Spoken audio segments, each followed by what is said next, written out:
हरियाणा सरकार ने सेना के अग्निवीरों के लिए हरियाणा अग्निवीर नीति 2024 लागू कर दी है। क्या कि ये नीति है, इस पर बातचीत करने के लिए हमारे साथ हरियाणा के कैबिनेट मंत्री राव नरवीर सिंह हैं। सर, अग्निवीर नीति 2024 लागू कर दी है, किस तरह की नीति है, अग्निवीरों को क्या फायदा होने वाला? अग्निवीर योजना जो लागू हुई वो 2024 में हुई और इसमें पहली रिटायरमेंट 2026 में होने की उम्मीद है। तकरीबन 4045 के आसपास बच्चे हरियाणा के भर्ती हुए। हरियाणा सरकार ने बहुत सी ऐसी नीतियां लागू की जिसमें अग्निवीर को बहुत फ़ायदा मिलेगा, तकरीबन नौकरियों में, रोज़गार में और ख़ास तौर से पुलिस महकमे में, खनन गार्ड में, जेल वार्डन में और एसपीओ में 10% हॉरिजॉन्टल आरक्षण हमने दिया है।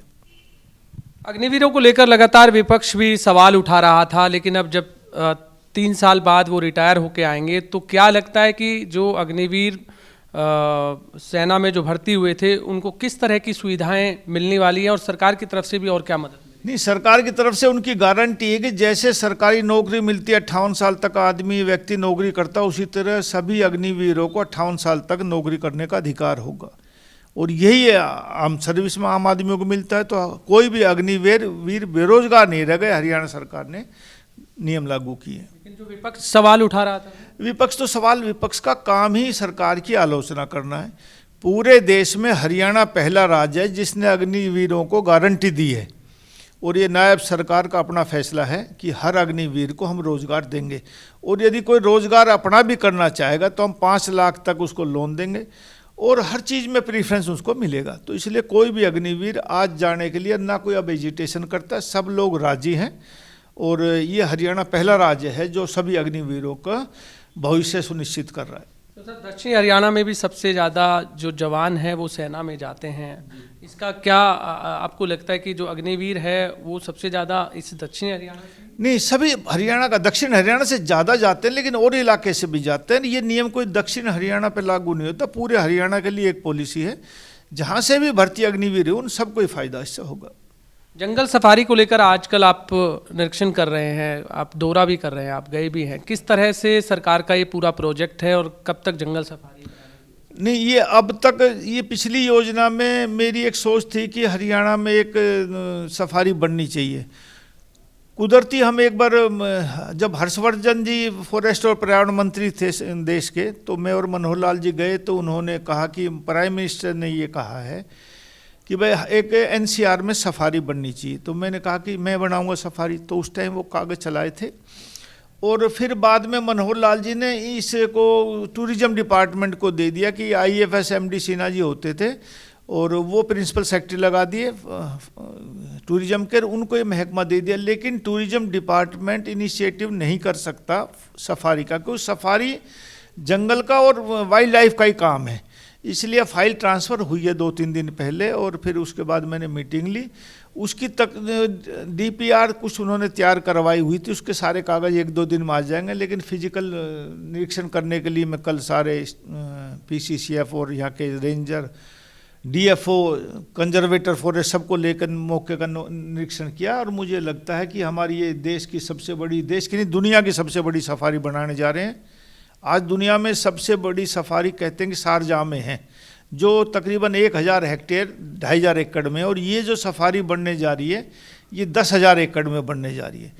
आने वाले समय में दुनिया के लोग यहाँ देखने के लिए आएंगे। गुड़गांव में आज के दिन एक बढ़ता हुआ शहर है, लेकिन घूमने फिरने के लिए कोई ऐसी जगह नहीं है।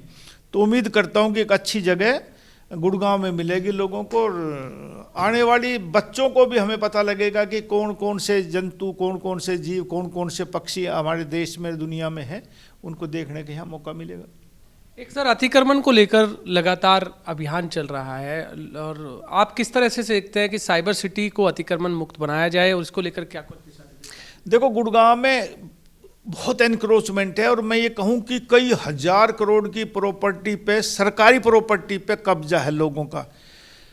जब हम MLA बने और सरकार में भी आए तो ये देखने में अमूमन आया कि भाई ये GMDA वाला तोड़ेगा, इसको नगर निगम वाला तोड़ेगा, इसको कोई HSVP वाला करेगा। तो जिसको कहते थे ये मेरा इलाका नहीं, मेरा इलाका नहीं, तो ये बड़ी समस्या थी मेरी जान को भी।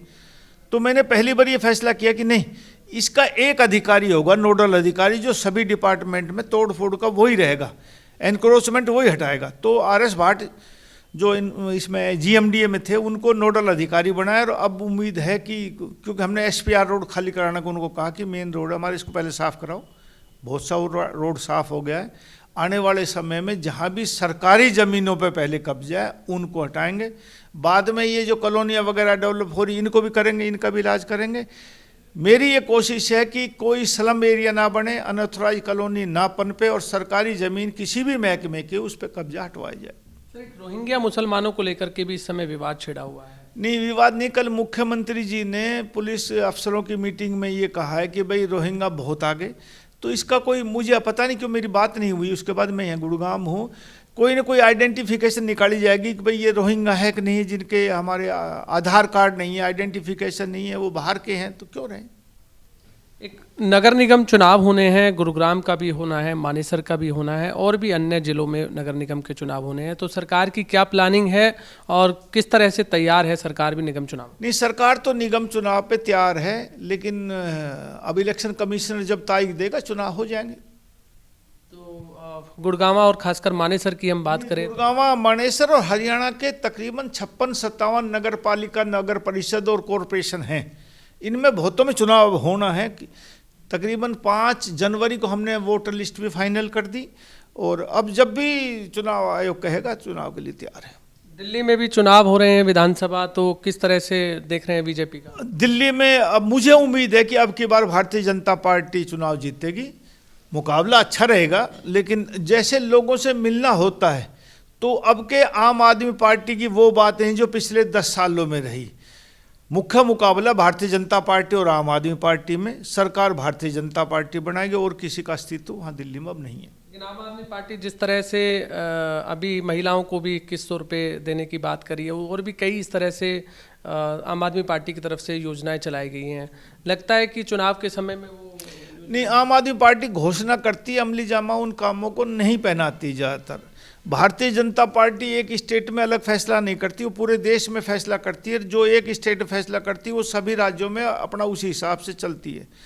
तो लोगों को ये विश्वास है कि मोदी जी जो कहते हैं वो करते हैं, और भारतीय जनता पार्टी जो कहती है वो करती है, इसलिए दिल्ली में अब की बार लोगों का मन है बदलाव का, और मैंने कहा, जैसा पहले कहा, कि अब का उम्मीद है कि भारतीय जनता पार्टी सरकार बनाएगी। केंद्र में भाजपा की सरकार है, अगर दिल्ली में भी बनती है तो कितना फायदा दिल्ली में? ये आम आदमी महसूस करता है कि 2 दलों के अलग अलग सरकार होने के बावजूद दिल्ली में काम नहीं होते, इसलिए अब के लोगों का मन है कि दिल्ली विकास की गति में पिछड़ गया, तो भाजपा की ऊपर केंद्र में सरकार है जो 4.5 साल तक रहनी है, तो अब के बाद भाजपा को मौका दें और दिल्ली में प्रगति के रास्ते पर हम चले। बहुत बहुत धन्यवाद। आपने सुना हरियाणा के कैबिनेट मंत्री राव नरवीर सिंह, जिन्होंने हर मुद्दे पर अपनी बातचीत रखी।